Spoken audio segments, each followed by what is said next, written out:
Welcome back to Rockstar 101. His name is Brandon. He's the DJ. His name is Shim. Why? He's the Rockstar. Why every time? I don't know. Class is in session. I feel like I got to change it up because I can't just be sitting here like a... I just realized how we can transition. Okay? We'll talk about it right now live. Okay? Welcome back to Rockstar 101. Today's class is the history of rock from 1990. And then so that's what we're talking about. We're talking about the history of rock. And then from that will transition us into the next move that we're talking about. You see what I'm doing there? As I was introducing you're so smart. I was about to say, and today, welcome back to Rockstar 101. Today's class is the history of rock from 1990. His name is Brandon. He is the DJ. His name is Shim. He's the rock star. I am leaving all of that stuff in before that, though, in the actual podcast. So when you're watching, you're like, what the hell are they talking about? Don't worry. Everything will be answered soon. Give it a month. But we are moving on to 1990. We've covered 1989. Eventually, we'll go back to 1989. But this whole thing started with playlists. I started making playlists on Spotify, and if you want to find them, you can find me at The Real Brandalorian and just look for Rockstar 101, Best Rock of 1990. I think it's just Best of 1990. Either way, the album that we're going to be covering today is going to be Alice in Chains' Facelift. This was like the first really big grunge album. Some other albums that came out in 1990, we got the Black Crowes released their big album, Pantera, Mother Love Bone. Oh, I am so excited to get into Mother Love Bone later on this month. If you'll notice, I was wearing a different shirt. Shim and I were discussing the podcast, and I remembered, I'm like, earlier in the week, I told myself I should wear a flannel shirt specifically because we're talking about Alice in Chains. You're going to be wearing a flannel shirt all month if it's 1990s. I'm going to be wearing a flannel shirt for like the next 5 months because it's going to go from 1990 to like 1995. Yeah. That's okay. Other than the fact that it's going to be hot as balls where I live because we're coming into summertime at this point. But anyway, so we're going to cover Alice in Chains' Facelift. There's also, here's a little interesting little tidbit for everybody that we're going to answer here at the end of this podcast. There's two big pieces of technology that were invented for the computer, or things that were invented on the computer or for the computer in 1990 that we still use to this day. There was kind of a big thing that happened back in 1990. So we'll be answering that coming up. And we're also going to talk about TV shows that debuted as well. But let's go ahead and dive right into Alice in Chains' Facelift. Shim has let it be known Alice in Chains, not a band that really made it down to Australia, at least not as big as they were here in the States. So I apologize to all the Alice in Chains fans who are watching. I like Alice in Chains. I played with Alice in Chains, hung out. Great guys, great music. The thing is that there's not nearly as many radio stations in Australia, and there's not nearly as much space on the playlists. And truth be told, you guys know Alice in Chains music, it's kind of a downer sometimes. And so when they had all the options, we're not nearly as diverse, which is one of the reasons that I moved to America, was because I wanted to make the type of music I want to make and have it be played and appreciated and recognized. So I didn't know Alice in Chains goes in there with Journey, that I was like, oh, this is a band that was massive. I didn't know about it till I came over to LA. So you'll be educated. This would be my education today. So go ahead, tell me things. Well, and you also remember, it was a couple of years ago, I think we covered this on the podcast, is that my wife gave me tickets to Alice in Chains for my birthday when they came to El Paso. And so her and I went, and throughout the entire show, she was, if I remember correctly, she was basically waiting for Rooster to come on. But she recognized Man in the Box, and she recognized some of the other songs. And it was just, it's going to rock concerts with my wife is arguably one of the funnest things that I can do with her, because there's always this, oh, that's them. Yeah. Remember that was for the whole Metallica show? That's them? Yeah. That is them, dear. Yeah. Don't worry about it. Yeah, that's why we're going to Rage Against the Machine together when they finally do that show. Fuck, man. Man, I'm telling you, we're supposed to be a couple of months away from that. You think if they're going to do it? It's still on. It's still scheduled. I don't know if I'm going to be able to. I don't know if I'm going to be able to get over there. If the quarantine's still going on, I may not get over there. If I figured they'd push it back. Quarantined? Australia, we'll talk about it later. Australia's still suffering. Fine. Alice in Chains, Facelift. Facelift. Here we go. So here we go. So Alice in Chains, Facelift. It was really like the first big grunge album. It was. It ended up peaking at number 42 on the Billboard Top 200. It was the first grunge album to be certified gold. It is now obviously since gone, I think, over 2 times platinum or something like that. And the big songs off of Alice in Chains, Facelift. If you're going to go check out the playlist that we have over on Spotify. The big one, of course, being Man in the Box. Man in the Box. Yeah. There you go. Sorry, I didn't. Sea of Sorrow was also on this album as well. A few of the other songs I put on there. We Die Young, It Ain't That. I'm sorry, It Ain't Like That. And then I think there was one more that I threw on there. Oh, Bleed the Freak as well. So those are the songs that you're going to find over on the playlist on Spotify.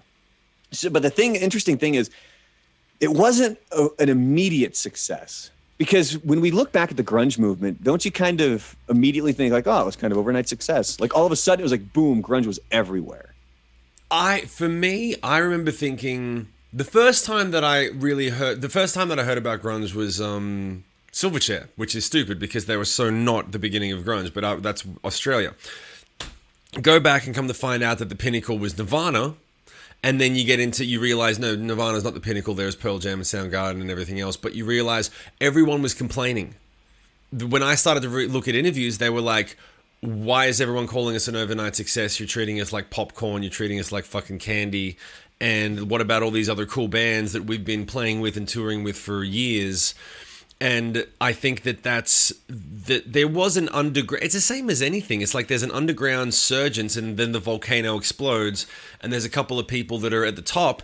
But with grunge, it was perfectly branded. Like you complain about everything. Everything sucks. Yeah, you complain. Yeah. So you're like, we're famous. We've got millions. This is fucked. Fuck you guys. You didn't like my music before. You're not real. And in my head at the time, I was like, yeah, that's what's cool, man. It's cool to hate the fucking people that like your stuff. That's why I abuse the shit out of my audience all the time, because for some reason it translates. But yeah, no, for me, grunge sort of, I came in when grunge was already happening. And when I looked back, I saw that Nirvana just captured the pop song within the grunge movement. And then people started to assimilate it. And then you go into Alice in Chains, you give it some time, and you go, this is dope as well. But if it wasn't for the movement as a whole, most of these bands wouldn't have happened. They would have stayed underground. Yeah, and so Alice in Chains was the first big one, but immediately not a huge success for Alice in Chains. It had only sold like 40,000 copies the first few months it was out, because the first single was not Man in the Box. The first single was We Die Young, which you do not hear on the radio at all. Right. And the two singles that you hear on the radio from this album, obviously Man in the Box and Sea of Sorrow, those didn't come out until 1991. Right. So it was really kind of even a slow build for this album. As much of it was a slow build for the grunge movement, because it had already been around for a few years. Right. Which is why I'm really excited to talk about Mother Love Bone. Because if you don't know this, here's a quick little fact about them. They were kind of going to be that big band, that first big band from grunge, but the lead singer passed away just days before their debut album dropped. So we'll get into that in another episode. But as far as the success of Facelift and how it's sort of transcended into this different stratosphere of albums, Ozzy Osbourne has even come out and said that Facelift is one of his top 10 favorite metal albums of all time. Wow. He told Rolling Stone that it's an amazing debut. Man in the Box is a classic. Lane Staley was a lovely guy. It's such a shame that he couldn't overcome his demons, was what Ozzy said about Lane Staley. That's sweet. And there was an interesting quote from Lane Staley. And you know, he passed away back in, I think it was 2002. And so I never got a chance to be around Lane Staley or meet him, but I've obviously worked with people who were, especially back in Oregon, where a lot of those people were in that grunge movement very early on. And I would kind of ask him, like, what was the vibe that dude gave? Because he just seemed to be different. Like, you could tell that there was something different. Like, he was wired differently. And my former boss, Al Scott, who was knee deep in the grunge movement back in the early 90s, like radio legend in Portland, Oregon. And he just told me flat out, he goes, you could just tell he didn't want to be there.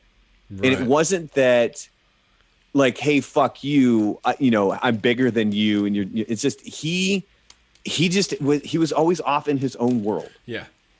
Like that was kind of what was going on with Lane Staley. And unfortunately that was, a lot of it had to do with some of the demons that he had going on. There's another quote from Lane Staley where he said, it was something to the effect of the moment that he knew that he wasn't happy anymore was when he was in the back of a limo doing rails of coke off of his, platinum album, getting a beach from a hooker or something like that. Right. And the That's when person you who I find heard out you're this not quote happy. from. Well, and that's the thing is, and the person who I heard this quote from, they were like, dude, that's when you are happy. Like, Yeah. that's what you do Rockstar for. And I'm like, well, to each their own. Yeah. I guess. But this next interesting little fact here for Alice in Chains, I really want to get your input on. But first, I got to mention the beard struggle. If you'll notice the beard looking pretty tight today. Yeah, that's what That's it's not looking. too shabby, right? Totally. That's because of the beard struggle. So if you want to, if you have a beard, or if you know somebody with a beard, make sure you go to thebeardstruggle.com. And at checkout, use promo code Brandalorian. And if you use that promo code, you're going to get a nice big old fat discount. You'll click it, and you'll see the money just melt away as you are trying to purchase your fabulous beard products. So this next fact has to do with right before they recorded the album. And it had to do with Sean Kinney, the drummer. He broke his hand right before they recorded it. Before they recorded which song? Wasn't on it. What's that? Before they recorded what? Which one? Before they recorded the album. Oh, shit. Okay. So it almost wasn't him. And essentially what they ended up doing is he says, I almost didn't play on the album. They had recruited Greg Gilmore from Mother Love Bone to play the parts, but Kinney ended up playing anyway. He said, I cut my cast off in the studio and kept a bucket of ice by the drum set. So that's how he was able to do. So my question for you is, have you had anything close to that happen when you guys are going into the studio, whether it be you or somebody else you're recording with, there could be an injury or something that was going to prevent you from being able to record that? Yeah, I gave myself a hernia. How the hell did you do that? I gave myself a hernia. The only hardcore fans know this. We wrote and produced Tripolar. The way that we wrote and produced the songs is we would write them and produce them in the studio, and then we would go and rehearse the recordings. We kind of reverse engineered it. We didn't do it like a band. We would go and, because we had a session drummer play on the records before Mark joined, and then the session drummer continued, and we would write the song acoustic, go and do it, and so eventually we never really rehearsed the songs 100 or 200 times. We would rehearse it after it was recorded. So I was rehearsing several of the deep cuts on Tripolar, which are very hard to sing, and playing guitar, and you have to tighten your lower abs the whole time to hit those notes. Eventually I gave myself a hernia because I was stressing, I was tensing so much for so long, pushing so hard for weeks, rehearsing the songs, and I gave myself a hernia. And then I continued to sing, and it got worse, and then went to see a doctor, and he said, you got a hernia, you got to get it taken care of. So I booked in a hernia operation, but I never skipped a day except for the day of the operation and a couple of days afterwards, but I kept going because we had a tour booked. So I booked the surgery in and got that taken care of, but it didn't slow anything down. So yes, I know exactly what that's like. So how long were you out then with the hernia? What kind of recovery time? Were you like, is it a couple of weeks? Is it a month? No, because it's like they advise you not to continue singing or to continue lifting and doing heavy stuff. But the truth is that they put a mesh there, so it's attached and it's done its thing, and you're done. Like you have a little bit of scar tissue on the outside, but it's done. It's like you can do what you want to do. You're just going to really fucking hate it. So you're not going to hurt yourself. So as soon as they said, you're not going to cause any permanent damage if you go back and... But it's going to hurt. It's going to hurt like hell, and you're going to have no energy because you just got yourself cut open. So they were like... So the only question was, are you going to do any permanent damage? No, cool. So we got to go on tour. So let's rehearse. So I just... That's my hernia phase. Yeah, it's... It was bad. Yeah, it wasn't that bad, but it was fucking... I remember thinking, I didn't get upset that I was hurt, and I didn't get like, oh, I'm in pain. I just got really frustrated that I couldn't keep rehearsing. I was like, this is really fucking bad timing. I've got stuff to do. And that's that's the worst thing is getting hurt. Yeah, that's exactly how I'm sure that drummer felt. He breaks his hand and he's like, why can't I break both my hands the day after the record's finished? How about that? Yep. But I got shit to do, and it's important to me. And Tripolar was a very important album. I remember when we started making it, I was like, I know this is going to be a big record. Everything was positioned. I was primed. The label, all the pieces were there.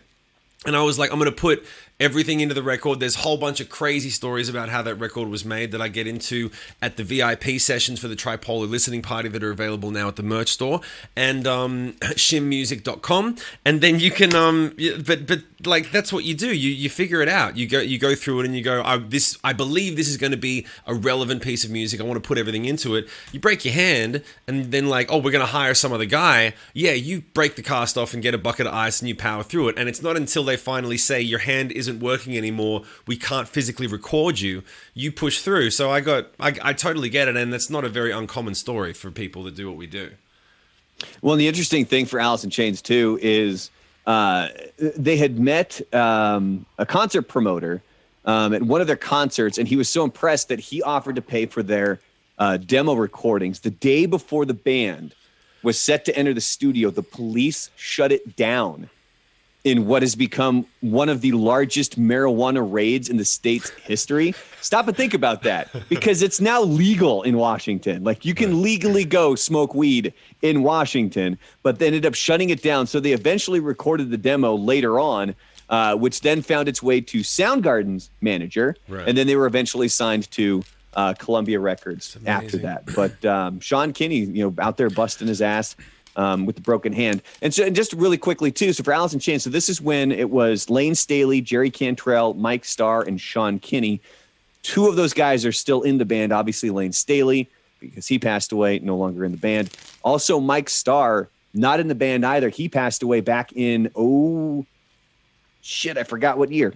It's okay. It was a while ago. Well, he left the band in 93.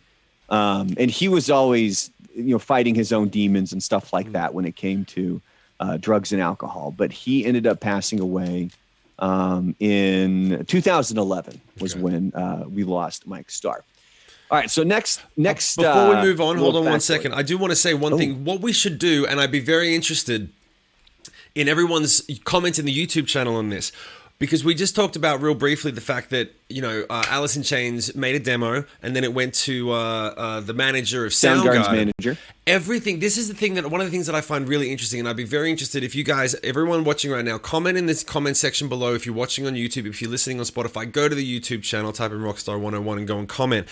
I would be very interested to go through some of the stories of these seminal bands and how all of their versions of how they got that first shot.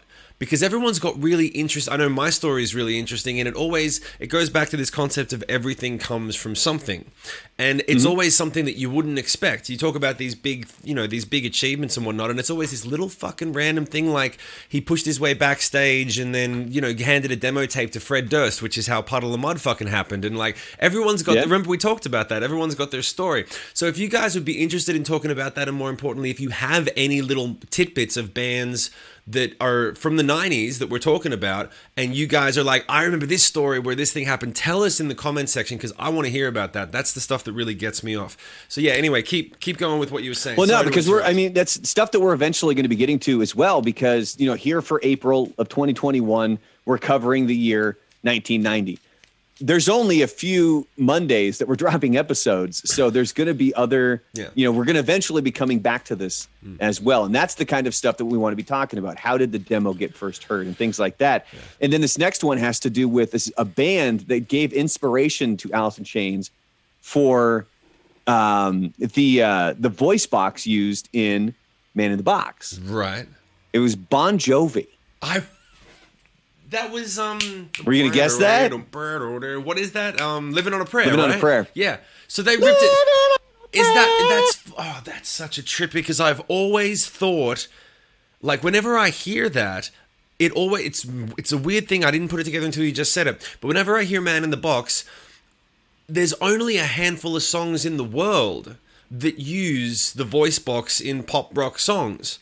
There's that song. There's Living on a Prayer. There's Generator by the Foo Fighters, if you remember that one. And there's only a couple, and every time I hear them start off, I automatically think of the other songs with that sound.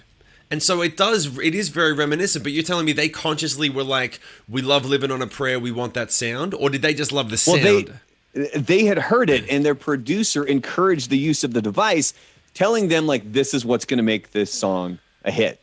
And then they eventually used that voice box in Man in the Box. That is awesome. Thank God for that producer, because he's bang. Sometimes producers are so vital when it comes to that. Yeah, that's fucking great. Because they're going to be bringing a different perspective. But then here's another one. So let me know if this is anything that's even come close to something that's happened to you recording. Is that it was basically an accident.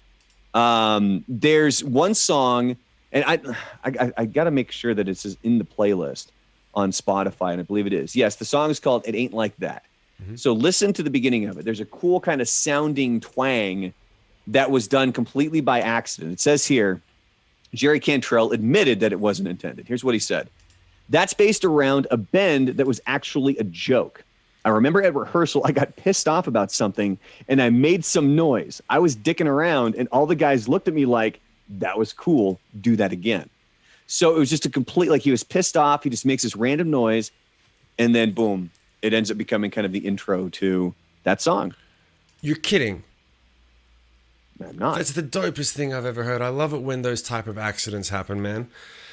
I wish I had more stories about that type of stuff, but I never had the opportunity to make those types of mistakes and have someone go, yeah. You're too planned. Is that yeah, no. It wasn't the same environment, but it was dope.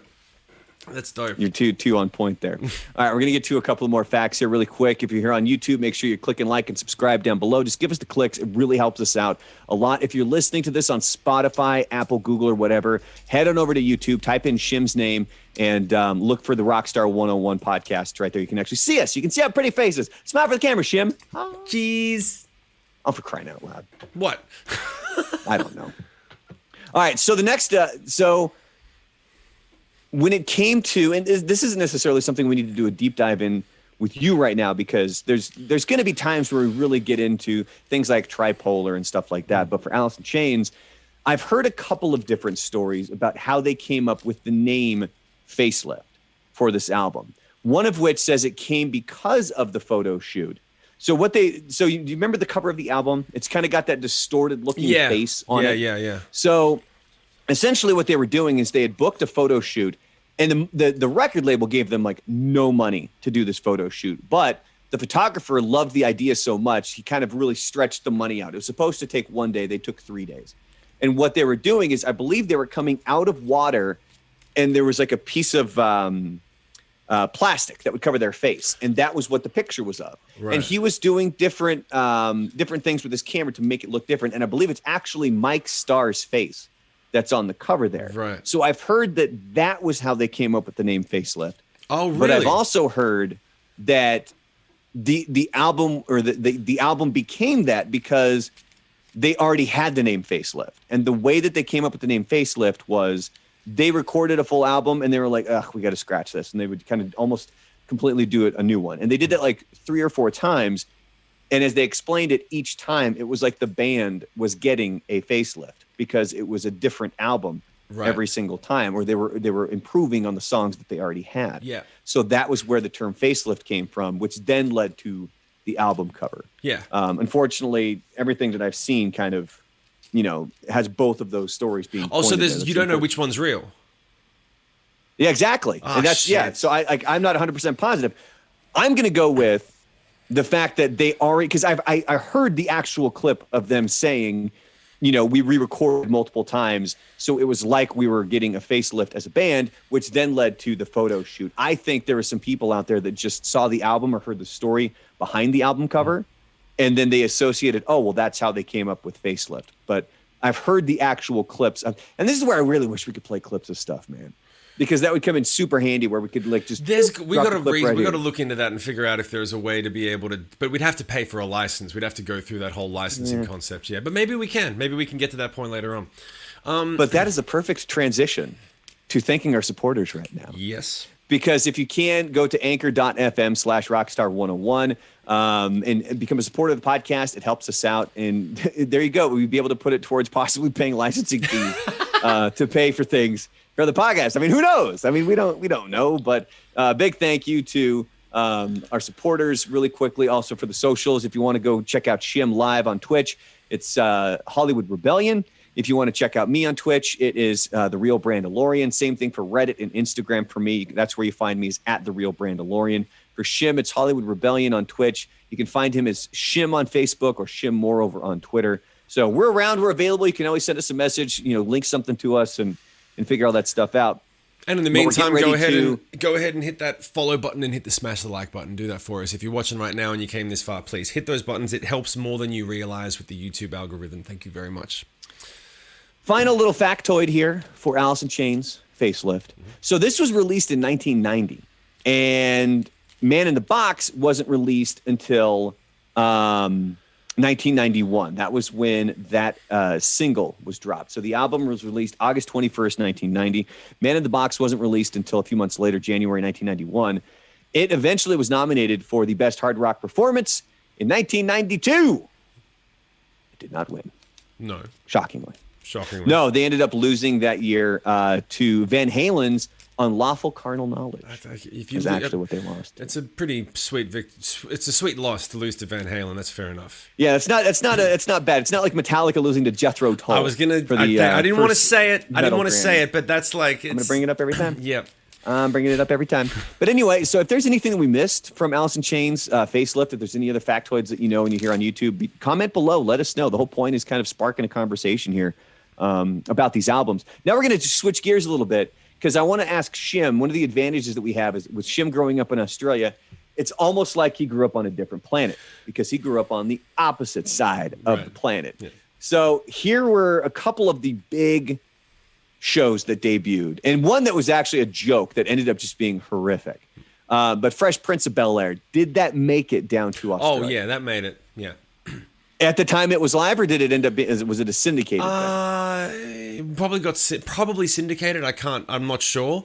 I know that it was a regular, like every week. There was a handful of shows in the 90s that were like, especially the early 90s. There was Family Matters, Fresh Prince, Cheers was still big. Seinfeld came up. There was I'm trying to think. Oh, there was Perfect Strangers, which was one of my favorites. Balky Budakums. It was Balky. Balky Budakums. Remember how he would bowl? Remember? Yeah, I remember. Yeah. Don't better degelas. But I love that. I love that fucking show. But yeah, no, Fresh Prince, and it's funny, man. That whole concept of it being a black TV show. Cosby Show, Family Matters, and Fresh Prince of Bel-Air. It never came up in Australia. It was never divisive. It was never a topic. It was never anything. It was just, it's funny and it's popular. And it wasn't until I got to America years later they talk about how it was a big deal because it was predominantly black cast, about black the what do you call it? The trials and tribulations and some of the things that they deal with. They would address these issues, and we didn't come up over here. We just thought it were great shows, really funny, popular TV shows. So yeah, but Fresh Prince was a big deal. I mean, in West Philadelphia, he was born and raised. On the playground is where he spent most of his days. I love that. That's chilling out, maxing, relaxing, all cool, shooting some b-ball outside of the school. Why? When a couple of guys who were up to no good. Are you gonna do the whole thing? Started making trouble in my neighborhood. You're gonna do the whole fucking thing. I got in one little fight. Oh my God. My mom got scared. Why? She said, "You're moving with your auntie and uncle in Bel-Air." We've got 2 minutes left. No, we got like 8 minutes left. Relax. We've got 2 minutes. I whistled for a cab when it came near. The license plate said fresh. It had dice in the mirror. Oh my God! You're if anything, so I white. could say You're wearing this cab, flannel. it's rare. Flannel. I thought, nah, forget it. Yo, Holmes to Bel-Air. Go Holmes. I pulled up to a house Not about home. 7 or 8. I yelled to the cab, I'm yo, not Holmes, singing it smell with you you. later. I'm not doing it. Look at my He's kingdom. gonna I keep was going. finally there. The sit of my throne. The Prince of Bel-Air. Unbelievable. The whole thing. Come on. And I'm pretty sure I screwed some of that up. If I did, go ahead and bash me in the comments. Okay, That's the fine. only I'm time okay that with I've... it. Okay, All right, so Fresh Prince was released. So here's another show. And I don't know if this one would... it feels like this one wouldn't We just have lost been all big our viewers. down. I don't know why we're still talking. There's no one watching anymore. What are you talking about? That's gold right there. That is gold. My gut tells me this didn't make it down there, but maybe I'm wrong. So 1990 was when Law and Order debuted. It did, and I remember that show being a show that the grown-ups used to watch. Yep.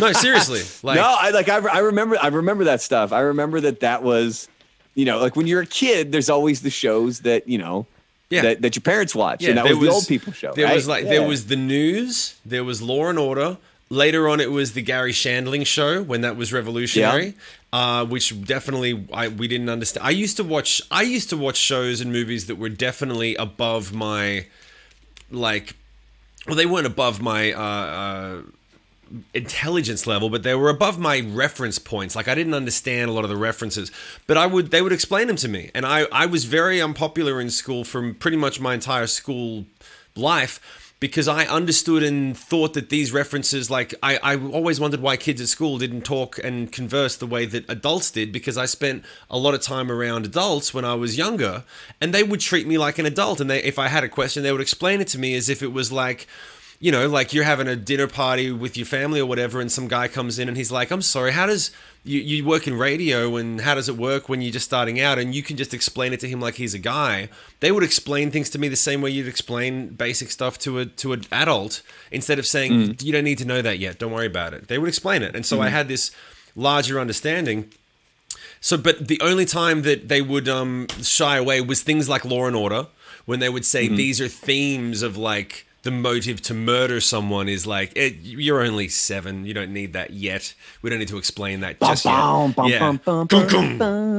Yeah, that's it. That's the big the big one there. All right, so one more TV show here really quick. Before we get to the interesting fact, by the way, that I was talking about in regards to computers.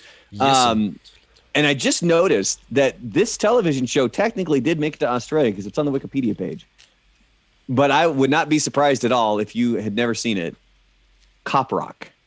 Never seen it. Never fucking heard of it. Do you even know what it is? Nope. It was a cop procedural show musical. Oh my God. Rock. And it was, I've seen footage. So what I want you to do over the next week, before we drop the next episode, go watch clips of Cop Rock, and you'll see just how bad it is. And I want you to comment and let us know just how bad it is, or find funny moments. And Shim, this includes you. Okay. Like, I want you to do this as well. I want you to go check out Cop Rock. Okay. All right, so here you go. Are you ready? So there's 2 things from 1990 that were invented either for the computer or on the computer. Oh, yes. That we still use today. I forget about. I'm so glad we tease these things because I forget it. It's a nice little surprise. Okay, go for it. The reason I have my notes. Yeah. So, Shim, we did a little quick promo for this episode, and the second I got done recording it, Shim's like, God, I want to guess so bad, but we got to save it. So here it is. So this is the big reveal. What do you, if you do I get a guess? Do I want to guess? Yeah, absolutely. Okay. Fire away. Is it the CD drive? No. Okay. Is it the mouse? It's not the mouse, is it? No. Okay. Nah, mouse was around way longer. Yeah, than I was that. going to say, I'm pretty sure. Okay. Is it a piece of software? Okay, just give me like 30 seconds. Is it a piece of software? Yes, one is. The other one's a piece of hardware? The other one is actually a website.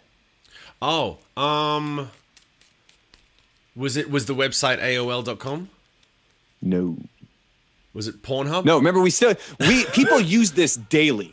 Like, people use the website is used daily. Google? Like Google? By almost everybody. Was it Google? No. Yahoo.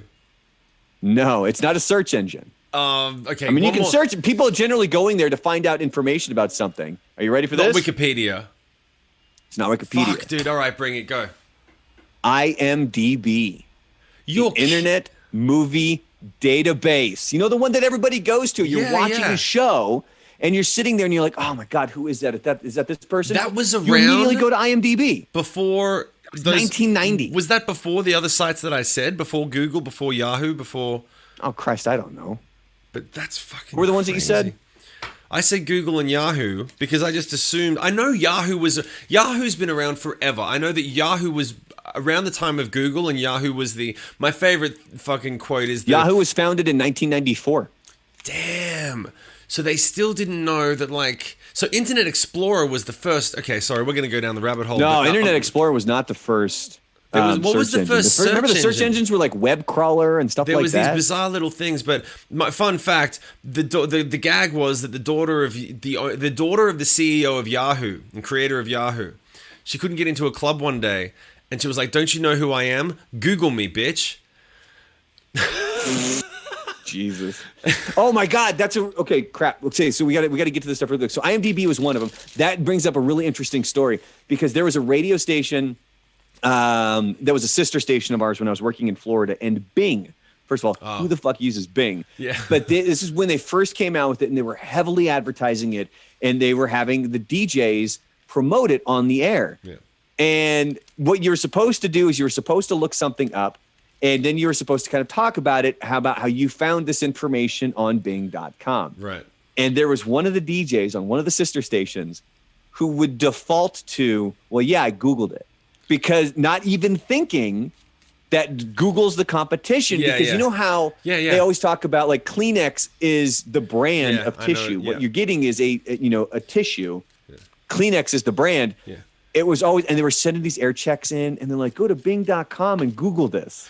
Oh my God. Yeah, that's when you know you've cornered the market. If your brand is just the it's just, I mean, it's swarmed everything. All right, second thing here that was brought up in 1990, Windows included solitaire for the first time in their package. That was a big deal. A PC, and then you brought it up, and that's and you were using that operating system, solitaire. I remember everyone was playing solitaire around that time. I may have had a slight addiction, not to solitaire, but to Free Cell. Have you ever played Free Cell? No. Fuck, it's addictive. It was when I first got into radio because I didn't quite understand the game, and then my boss, when I was an intern, showed me the game, and I got sucked into it. Man, I would spend at home. I would spend hours playing goddamn Free Cell. Because he even told me, like, my boss, he's like, yeah, my dad plays this. He's never lost. And I'm like, bullshit. Like, there's always, and he goes, no. He's like, you can, like, because you could always look at those stats. So then I made it a goal to rack up the stats as best I could, get the longest win streak, never lose a game. And I got really goddamn good at Free Cell, man. I mean, I was. You didn't have a girlfriend at this time, right? There was no one in your life. I did not. Yeah, I did not. My girlfriend's name was Free Cell. Yeah. But on that note, that is our episode here for, our random tidbits, obviously. But Alice in Chains Facelift, again, if there's anything that we missed, maybe there's an interesting factoid that you know about Alice in Chains Facelift. If you're already here on YouTube, comment below. If you're not, if you're listening to this as a podcast on Spotify or something, go to Shim's YouTube channel and then comment on the video below and kind of let us know, because we're going to be bringing this stuff back up.